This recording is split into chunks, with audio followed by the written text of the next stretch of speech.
સ્વાધ્યાયમાં આપણે આગળ જોઈશું. આજે સ્વાધ્યાયની અંદર 10.20 છે. 10.20માં આલ્કાઇલ ક્લોરાઇડ જલીય KOH સાથેની પ્રક્રિયાથી આલ્કોહોલ બનાવે છે, પરંતુ આલ્કોહોલીય KOH સાથેની પ્રક્રિયાથી મુખ્ય નિપજ તરીકે આલ્કીન આપે છે. હવે આપણે અહીંયા આગળથી આ બે પ્રક્રિયા જોઈ જ ગયા છીએ કે જલીય KOH સાથે પ્રક્રિયા કરીએ છીએ તો નિપજ કઈ બને છે? આલ્કોહોલ. અને આલ્કોહોલીય KOH સાથે પ્રક્રિયા કરીએ છીએ તો નિપજ કઈ બને છે? આલ્કીન બને છે. તો આ જે પહેલી પ્રક્રિયા જે છે એ પહેલી પ્રક્રિયા માટે આપણે વાત કરીએ તો પહેલી પ્રક્રિયા જે છે કે વિસ્થાપન છે. વિસ્થાપન પ્રક્રિયા છે. તો જલીય KOH વાળી જે પ્રક્રિયા છે આપણી જલીય KOH વાળી, તો એ પ્રક્રિયા આપણી અહીંયા આગળથી કેવી છે? વિસ્થાપન છે. બીજી પ્રક્રિયાની વાત કરીએ કે આલ્કોહોલિક KOH. તો આલ્કોહોલિક KOH એ પ્રક્રિયા જે છે કે બીટા વિલોપન છે. તો આ પ્રક્રિયા જે છે કે એક વિસ્થાપન પ્રક્રિયા છે અને આ જલીય KOH સાથેની પ્રક્રિયા જે છે એ બીટા વિલોપન પ્રક્રિયા છે. તો આવી રીતે આ બંને પ્રક્રિયામાં ફરક પડે છે. બંને પ્રક્રિયાઓમાં નિપજ બી અલગ મળે છે. આની અંદર નિપજ આલ્કોહોલ મળે છે, જ્યારે આની અંદર નિપજ આલ્કીન મળે છે. તો આવું થવાનું રીઝન શું? બંનેમાં તો KOH છે જ, મેઇન પ્રક્રિયા તરીકે તો KOH જ છે, બેઝિક સંયોજન જ છે. પરંતુ અહીંયા આગળથી જે છે કે બંને પ્રક્રિયામાં થોડો ફરક પડે છે કે જ્યારે આપણે અહીંયા આગળથી જલીય KOH લઈએ છીએ કે આપણે પ્રક્રિયા કોની સાથે કરવાની છે? તો આલ્કલી હેલાઇડ સાથે. તો આલ્કલી હેલાઇડમાં આપણે અહીંયા આગળથી લઈએ કે ધારો કે ક્લોરોઇથેન કે સાથે લઈ શકાય. પરંતુ અહીંયાથી જલીય KOH સાથે જ્યારે પ્રક્રિયા કરીએ છીએ તો KOH નું અહીંયા આગળ આયનીકરણ થાય છે. જલીય KOH હોય એટલે K+ અહીંયા આગળથી એક્વાયર્ડ ફોર્મમાં અને OH- એક્વાયર્ડ ફોર્મમાં. એટલે કે આપણને કયો આયન મળે છે? હાઇડ્રોક્સી આયન મળે છે. OH- હાઇડ્રોક્સી આયન જોવા મળે છે. હવે આ OH- આપણે કેન્દ્રાંગી પ્રક્રિયક તરીકે ઓળખીએ છીએ Nu-. હવે આ Nu- જે છે કે આલ્કલી હેલાઇડ સાથે પ્રક્રિયા કરે તો વિસ્થાપન પ્રક્રિયા થઈ જાય, જે આપણે અહીંયા આગળથી જોઈ ગયા છે SN2 SN1 જેવી વિસ્થાપન પ્રક્રિયાઓ. તો અહીંયા આગળથી OH- હવે આની સાથે પ્રક્રિયા કરશે. હવે આ શું થઈ ગયો? સબસ્ટ્રેટ થઈ ગયો. આ કેન્દ્રાંગી પ્રક્રિયક થઈ ગયો Nu-. તો આની સાથે પ્રક્રિયા કરીને અહીંયાથી શું બનાવી દેશે? તો CH3 CH2 OH. તો આ ઇથેનોલ બની જાય છે અને Cl અહીંયાથી છૂટો પડી જાય છે. તો Cl- છૂટો પડી જશે. તો K અને Cl જોડાઈને KCl છૂટો પડી જાય છે. તો આવી રીતે આ પ્રક્રિયા થાય છે કે આ પ્રક્રિયાની અંદર જે આપણે જલીય KOH લઈએ છીએ એ જલીય KOH નું આયનીકરણ થાય છે જલીય ફોર્મમાં. તો K+ અને OH- મળે છે. એટલે કે આ કેન્દ્રાંગી પ્રક્રિયક આપણને અહીંથી છૂટો પડે છે. અને આ કેન્દ્રાંગી પ્રક્રિયા જે છે કે આલ્કલી હેલાઇડ સાથે પ્રક્રિયા કરીને OH- જોડાય છે અને એમાં SN1 અને SN2 બંને થઈ શકે છે. આલ્કલી હેલાઇડ પ્રાથમિક દ્વિતીયક કોઈ બી હોઈ શકે. આ તો ખાલી આપણે એક્ઝામ્પલ માટે ક્લોરોઇથેન લઈ લીધું. એના સિવાય બી પ્રાથમિક દ્વિતીયક કે તૃતીયક કોઈ બી હોઈ શકે. તો આ પ્રાથમિક હશે તો એના હિસાબે SN2 થશે, તૃતીયક હશે તો SN1 થશે. તો એવી રીતે આપણે SN2 અને SN1 ને આધારે આ પ્રક્રિયા કરી એટલે SN પ્રક્રિયા આપણે અહીંયાથી લખી દઈએ કે આ એ SN પ્રક્રિયા છે. અને SN પ્રક્રિયા એટલે કે કેન્દ્ર અનુરાગી વિસ્થાપન પ્રક્રિયા. SN ને આપણે શું કહીએ છીએ? કેન્દ્ર અનુરાગી વિસ્થાપન પ્રક્રિયા. તો આ પ્રક્રિયા કઈ થઈ? વિસ્થાપન. એટલે આલ્કોહોલ નિપજમાં મળે છે. તો આલ્કોહોલ નિપજમાં મળી ગયો. હવે બીજી વાત એ છે કે અહીંયા આગળથી આલ્કોહોલીય KOH લઈએ છીએ તો એની સાથે પ્રક્રિયા કરતા આલ્કીન મળી જાય છે. તો એમાં બીટા વિલોપન થાય છે. તો એવું થવા માટેનું રીઝન શું છે? તો આલ્કોહોલીય KOH છે તો ROH થયું. તો ROH અને KOH તો આ બંનેનું મિશ્રણ છે. તો આલ્કોહોલીય KOH જ્યારે લઈએ છીએ તો ત્યારે અહીંયા આગળથી આ બંને વચ્ચેનો બંધ તૂટે છે અને RO- પ્લસ આમાંથી H અને આમાંથી OH એટલે H2O છૂટો પડશે અને આ બાજુનો K+ આયન. તો આ રીતે આયનો છૂટા પડે છે અને આમાં આલ્કોક્સાઇડ આયન મળે છે.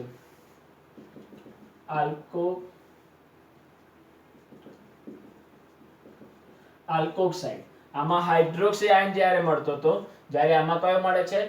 આલ્કોક્સાઇડ આયન મળે છે. તો આને આલ્કોક્સાઇડ આયન કહેવાય RO-.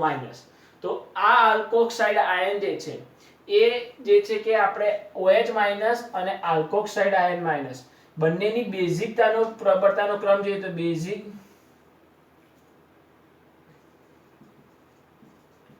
બેઝિકતાની પ્રબળતા તો કોની વધારે હોય તો આલ્કોક્સાઇડ આયનની વધારે હોય છે અને OH- ની ઓછી હોય છે. તો OH- બી બેઝિક છે અને આ બી બેઝિક છે, પરંતુ આની કમ્પેરમાં આની બેઝિકતા કેવી હોય છે? ખૂબ જ વધારે જોવા મળતી હોય છે. અને એ એટલી બધી વધારે હોય છે કે જેના હિસાબે જ્યારે બી આપણે આલ્કલી હેલાઇડ સાથે જ્યારે પ્રક્રિયા કરીએ છીએ તો એ આલ્કલી હેલાઇડમાં રહેલા બીટા એટલે કે આ આલ્ફા કાર્બન અને આ બીટા કાર્બન પર રહેલા હાઇડ્રોજનને દૂર કરવાની એની ક્ષમતા ધરાવે છે. તેથી અહીંયા આગળથી જે છે કે આ સંયોજન જે છે કે એની બેઝિકતા ખૂબ જ વધારે છે અને તેથી એ પ્રોટોનને આકર્ષવાનો ગુણધર્મ ધરાવે છે. જેના હિસાબે અહીંયા આગળથી શું થશે કે આ બીટા હાઇડ્રોજન ઉપરના જે છે કે હાઇડ્રોજન સાથે પ્રક્રિયા કરતો હોય છે. એટલે કે આપણે જ્યારે બી કે આલ્કલી હેલાઇડની RH2O+ KOH સાથે જ્યારે પ્રક્રિયા કરીએ છીએ ત્યારે આપણને નિપજમાં શું મળે છે? આલ્કીન મળે છે. તો આલ્કીન નિપજ સ્વરૂપે આપણને જોવા મળતો હોય છે અને એમાંથી જે છે કે આવી રીતે બાકીના જે આયનો બધા છૂટા પડે છે કે જેમ કે અહીંથી KCl છૂટો પડી જશે અને એવી રીતે અહીંયા આગળથી H2O છૂટો પડે છે. તો એ બાકીનો જે આયન છે RO- સાથે અહીંથી જોડાઈને બીટા હાઇડ્રોજન દૂર કરવાની ક્ષમતા ધરાવતો હોય છે. એટલે અહીંયા આગળથી શું બને છે? આલ્કીન મળે છે. તો આ રીતે અહીંયા આગળથી આલ્કીન એકમ આપણને જોવા મળતો હોય છે. રિયલમાં આપણે શું લખતા હતા કે અહીંયા આગળથી K અહીંથી Cl તો KCl દૂર થઈ ગયો, અહીંથી OH અહીંથી H. બાકી રિયલમાં શું થાય છે? આ તો સિમ્પલી આપણે સમજવા માટે HOH લખી દેતા હતા. બાકી રિયલમાં તો શું થાય છે કે અહીંયાથી RO- અને આ ROH એટલે કયો છૂટો પડે કે અહીંયા આગળથી ROH પ્લસ એટલે કે અહીંયા આગળથી RO- અને H પ્લસ જોડાશે તો RO- ને અને અહીંયાનો જે H છૂટો પડેલો છે એ આની સાથે જોડાય છે એટલે H2O. પરંતુ આ તો ઉદ્દીપક સ્વરૂપે કામ કરી ગયો, જે પ્રક્રિયકમાં લીધો તો અને એ જ નિપજમાં મળી ગયો, તેથી આપણે અહીંયા આગળથી આને લખતા નથી. બાકી રિયલમાં તો જે છે કે આ ઉદ્દીપક સ્વરૂપે કામ કરે છે, પરંતુ અહીંયા આગળ આલ્કોક્સાઇડ આયન છે અને એ ઉદ્દીપક જે છે કે અહીંયા આગળથી આલ્કોક્સાઇડ આયન બને છે અને એની જે છે કે બેઝિકતા ખૂબ જ વધારે છે, જે અહીંયાથી બીટા હાઇડ્રોજનને દૂર કરવાની તાકાત ધરાવે છે અને તે બીટા હાઇડ્રોજનને દૂર કરીને અહીંયા આગળથી આપણને નિપજમાં કોણ બનાવે છે? આલ્કીન. તેથી આપણે અહીંયા આગળથી આ બંને પ્રક્રિયાઓ જુઓ. બંને પ્રક્રિયામાં વિસ્થાપન થયું છે જ્યારે આની અંદર વિલોપન થયું છે. આ વિસ્થાપનમાં OH- કેન્દ્રાંકિત પ્રક્રિયક સ્વરૂપે જોવા મળે છે, જ્યારે અહીંયા આગળ RO- આલ્કોક્સાઇડ આયન જે છે કે જેની બેઝિકતા ખૂબ જ વધારે છે અને તે બીટા હાઇડ્રોજનને દૂર કરવાની તાકાત ધરાવે છે. તેથી અહીંયા આગળથી બીટા હાઇડ્રોજન દૂર થઈને આલ્કીન નિપજ આપણને જોવા મળતી હોય છે. હવે જે 10.21 પ્રાથમિક આલ્કાઇલ હેલાઇડ C4H9Br એ આલ્કોહોલિક KOH સાથે પ્રક્રિયા કરી સંયોજન B આપે છે. તો હવે આપણે પહેલા અહીંયા આગળથી 1 by 1 પ્રક્રિયા લખતા જઈશું. તો પહેલા જે છે કે C4H9Br એ સંયોજનને એ નામ આપેલું છે કે ધારો કે આ એ સંયોજન છે અને એ કેવો છે? પ્રાથમિક આલ્કાઇલ હેલાઇડ છે. તો આ હેલોજન જે છે કે પ્રાથમિક હશે. હવે વાત કરીએ કે આલ્કોહોલિક KOH સાથે પ્રક્રિયા કરીને સંયોજન B આપે છે. તો હવે આપણે અહીંયાથી આલ્કોહોલિક KOH અંદર ઉમેરીએ તો કઈ પ્રક્રિયા થાય? બીટા વિલોપન. અને એનાથી આપણને ખબર છે કે કઈ નિપજ મળે? આલ્કીન મળે. તો એ નિપજ કઈ છે? B. તો આપણને પહેલી કીધું કે પ્રાથમિક આલ્કાઇલ હેલાઇડ C4H9Br જે પ્રાથમિક છે અને એ આલ્કોહોલિક KOH સાથે પ્રક્રિયા કરીને B નિપજ આપે છે, એટલે કે બીટા વિલોપન પ્રક્રિયા થાય અને આલ્કીન બને, એ આપણને ખ્યાલ છે.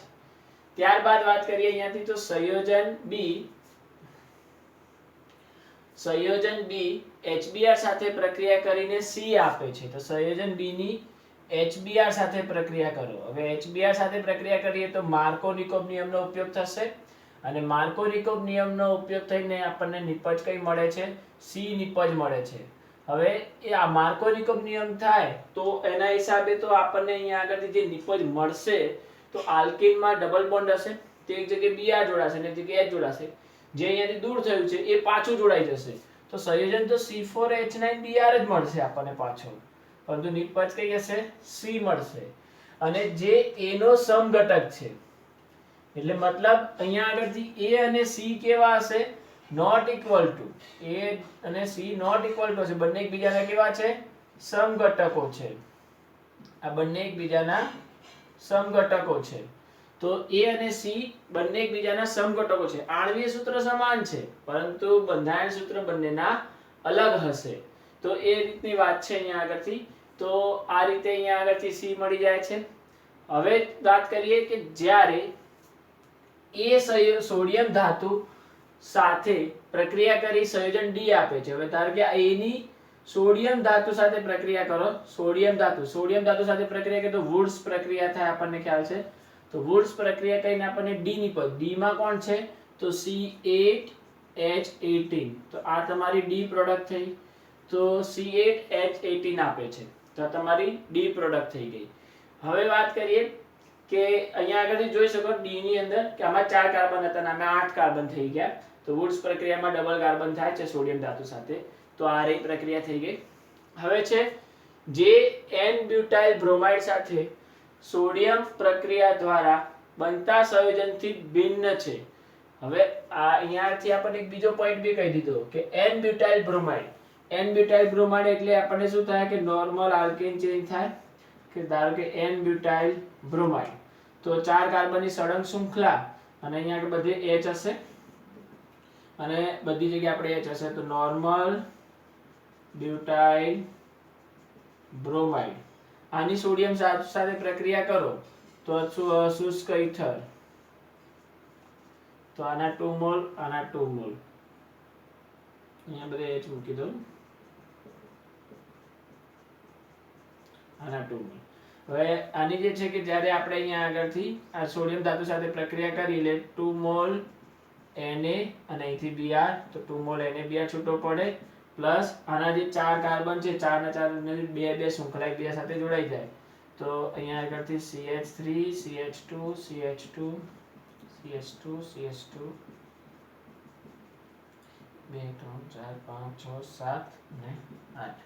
તો આ રીતે અહીંયા આગળથી જે છે કે આ બે શૃંખલા એકબીજા સાથે જોડાઈ ગઈ છે. તો આ રીતે બે શૃંખલા એકબીજા સાથે જોડાઈ જાય છે. તો N ઓક્ટેન મળવું જોઈતું હતું પરંતુ અહીંયાથી શું કહી દીધું છે આપણને કે N-બ્યુટાઇલ બ્રોમાઇડ સાથે સોડિયમ પ્રક્રિયા દ્વારા બનતા સંયોજનથી ભિન્ન છે. એટલે મતલબ કે આ જે નિપજ મળે છે એ નિપજ અહીંયા આગળથી મળતી નથી. તો મતલબ આર્ય સંયોજન નહીં હોય. એનું કહેવું છે કે જો આ નોર્મલ બ્યુટાઇનની આની સાથે પ્રક્રિયા કરીને જે આપણને નિપજ મળે છે N ઓક્ટેન એટલે આ સંયોજન કયો થયો તમારો? C8H18. તો C8H18 જે છે તમારો આ જે છે કે આ રીતની પ્રોડક્ટ નહીં હોય તો મતલબ કે આયરો પ્રાથમિક હેલાઇડ નહીં હોય. એનું કહેવું આ રીતનું છે. તો આ પ્રાથમિક હેલાઇડ નહીં હોય. અને પછી કહે કે સંયોજન A નું બંધારણીય સૂત્ર લખો અને બધી પ્રક્રિયાઓ માટેના સમીકરણો લખો. હવે પહેલા તો આપણે અહીંયા આગળથી હવે બીજી ઘટના આખી પ્રક્રિયાઓ તો અહીંયા આગળ આપણે આ રીતની બનશે એ ખબર પડી ગઈ. તમારે હવે જે છે કે એ જ ઓળખવાનું બાકી રહ્યો કે એ ઘટક કણ કયો હશે. હવે આપણે અહીંયા આગળથી વાત કરીએ કે C4H9Br ના શક્ય સમઘટકો કેટલા? કયા કયા સમઘટકો બનાવી શકાય? તો પહેલું કામ આપણે આ કરીશું કે C4H9Br ના સમઘટકો બનાવો. તો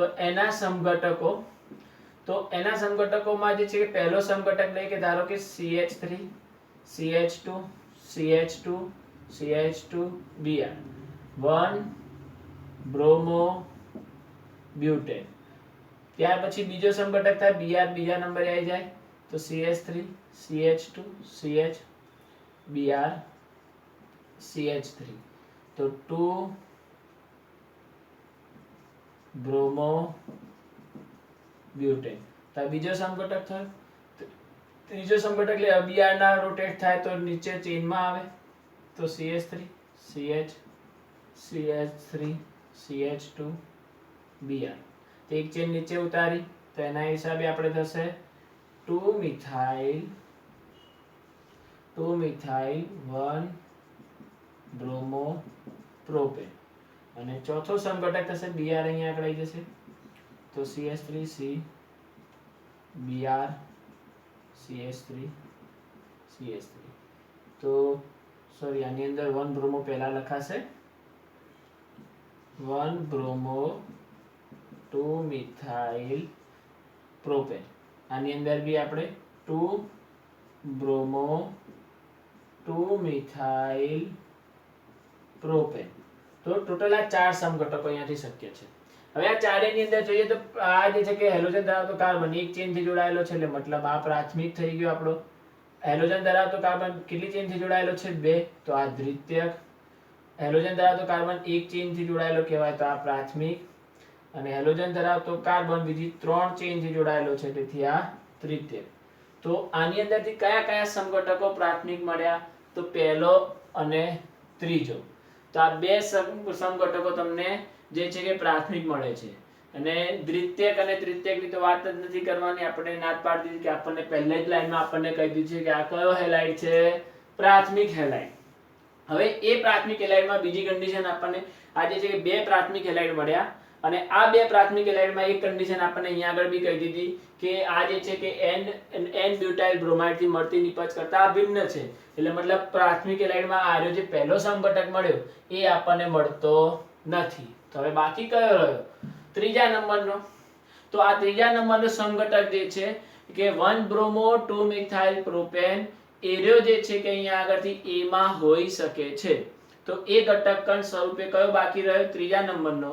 તો એરિયો જ ઘટકકણ હોઈ શકે, બીજા કોઈ ઘટકકણ શક્ય નથી, કેમ કે દ્વિતીયક તૃતીયક આપણને કીધા નથી, આપણને ફક્ત પ્રાથમિક આલ્કાઇલ હેલાઇડ કીધા છે, અને એમાં બી બે પ્રાથમિક હેલાઇડ મળ્યા જેમાંથી એક ઘટકકણને ના પાડી દીધી છે.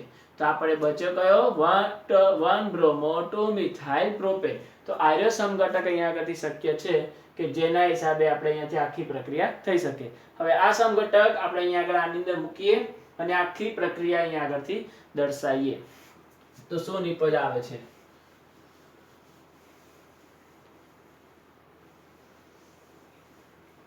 હવે જોઈએ એ ઘટકકણમાં આપણો જે છે કે ધારો કે આપણો જે મળે તો એ રીતે CH3 CH CH3 CH2 Br. તો આ તમારો એ ઘટકકણ હશે કે જેમાં 1 2 3 1 બ્રોમો 2 મિથાઇલ પ્રોપેન. તો આ તમારો એ ઘટકકણ થયો. હવે આ એક ઘટકકણનું આપણે શું કરવાનું હતું? બીટા વિલોપન. તો આલ્કોહોલીય KOH સાથે પ્રક્રિયા કરો એટલે બીટા વિલોપન પ્રક્રિયા થશે. એટલે અહીંયા આગળથી કોણ દૂર થાય? KBr અને H2O.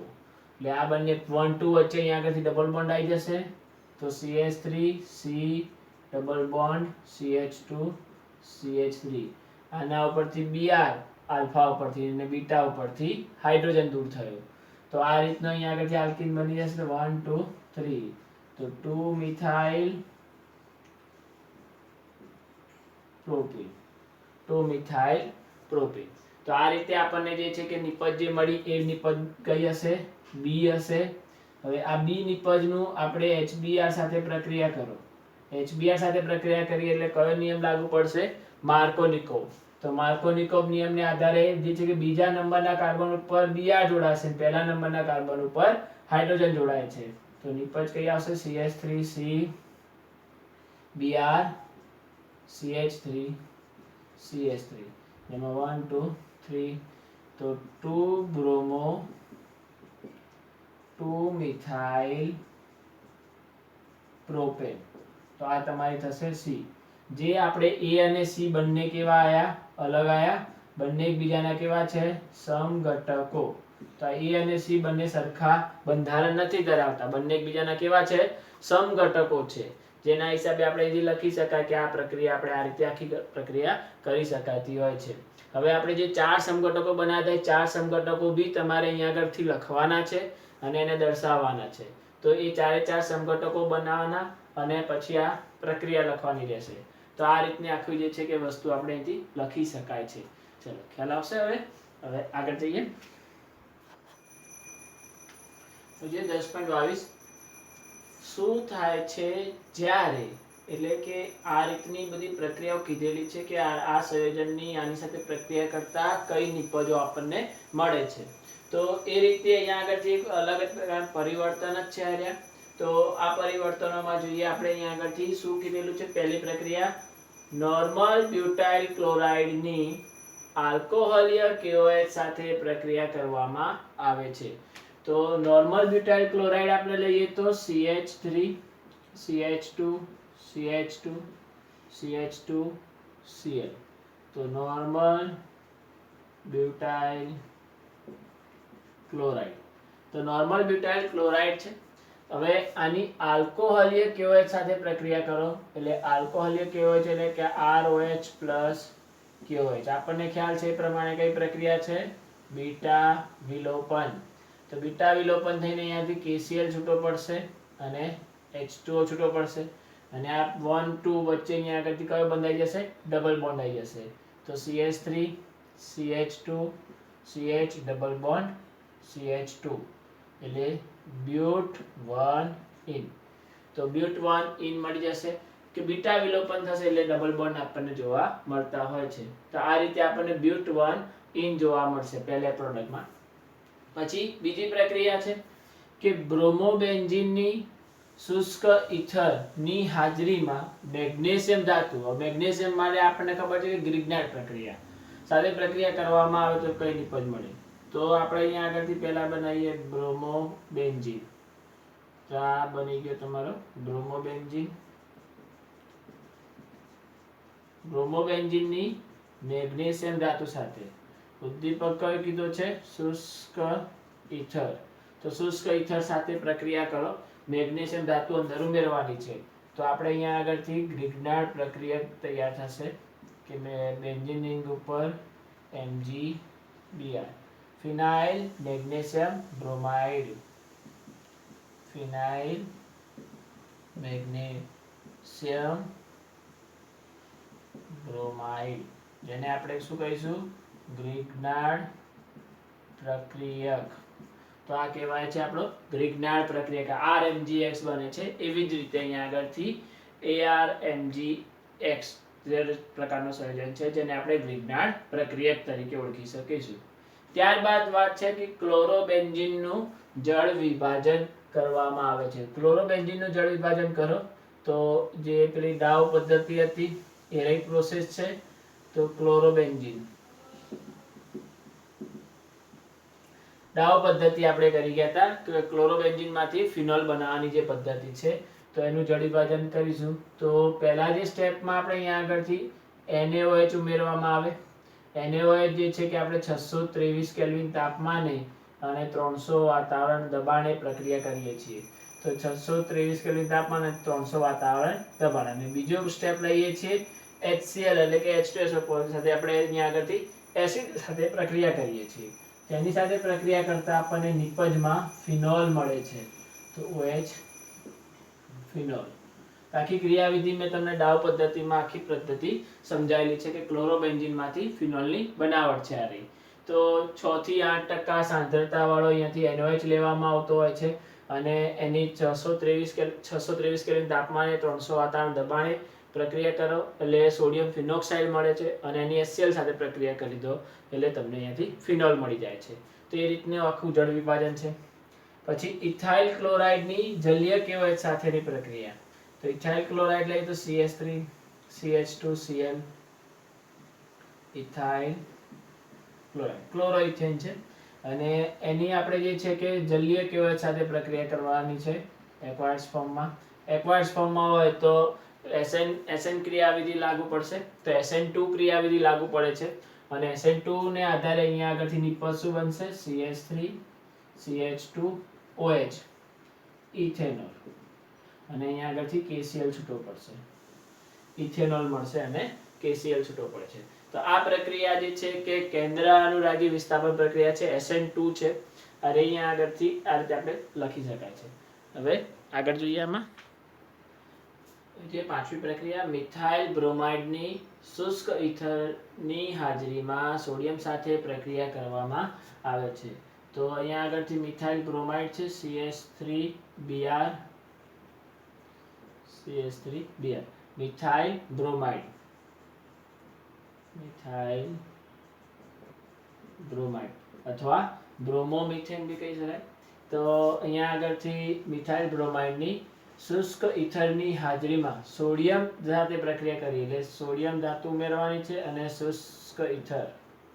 આપણે જાણીએ છીએ શુષ્ક ઇથર સોડિયમ ધાતુ સાથે પ્રક્રિયા કરતા કઈ પ્રક્રિયા છે? વુડ્સ પ્રક્રિયા છે. તો આ વુડ્સ પ્રક્રિયા થશે. તો વુડ્સ પ્રક્રિયાને આધારે આપણે અહીંયાથી નિપજ બને તો અહીંયાથી 2 મોલ Na અને Br છૂટા પડે તો 2 મોલ NaBr અને બે આલ્કેન ચેન એકબીજા સાથે જોડાઈ જશે. તો CH3 બંને બે આલ્કેન ચેન થશે, બંને જોડાઈ જશે તો નિપજ કઈ બનશે? ઇથેન. તો આલ્કેન નિપજ આપણને આ રીતે જોવા મળે, ઇથેન. હવે જે છે કે મિથાઇલ ક્લોરાઇડની કેશિયન સાથે પ્રક્રિયા. મિથાઇલ ક્લોરાઇડ એટલે CH3Cl મિથાઇલ ક્લોરાઇડ અને એની પ્રક્રિયા તમારે કરવાની છે કેશિયન સાથે.